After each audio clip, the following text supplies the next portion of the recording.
How to Make Money Online for Beginners, Part 1. The first thing you need to understand is when you type in those words to Google or any other digital platform that has a search function, you are going to be inundated with choices. The first thing I'm going to tell you is that if something looks too good to be true, it probably is. Therefore, please, please, please do your research before you put money into anything. If you have expendable income, meaning money that you can just throw out the window, and you want to buy this $27 product, and you are taking the risk with that $27, and you're okay with the fact that it might have just flown out the window and you got nothing, or worse, you wasted your time, that's my thing. That's my soapbox, and I will get on it sometimes. I'm sorry. Wasting time is such a waste of money because you didn't just waste the $27 if you did that. You wasted the time you invested in pursuing that online for beginners money-making opportunity that wasn't real.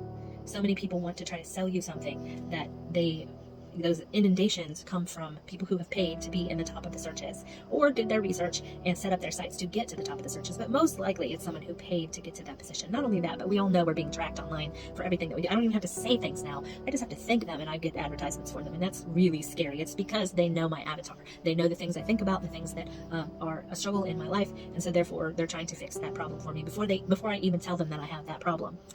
I know that because I am a marketer too. But please check into and do your research. Do your due diligence. Pretend like your $27 is the fact that you're going to buy a home and you're going to have to take a while to pay it off. Make sure that you're digging into what the person is saying. Check the Better Business Bureau. If you can't find any information, don't buy it. Send a message to the person selling it. See if they respond. See what they tell you. If they don't respond to you, guess what? Once you buy their product, they're not going to respond to you either. If they do respond to you, you can check the tone of their communication. You can check how they respond to their customers. That is a huge telltale sign. So for this video, I'm going to close, but we're going to call this How to Make Money Online for Beginners, Part 1.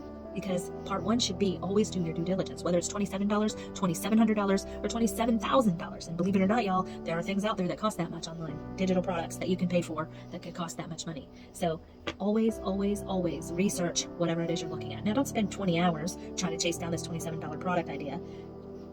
But just check into it. Check around. See what people are saying. Just like you would on Amazon. If you're buying something on Amazon and you need to see, if it's a good product, or if it came from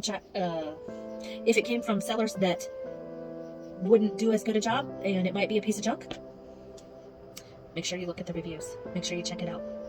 This is Part 1. I'm going to have lots more parts because this is a big deal, y'all.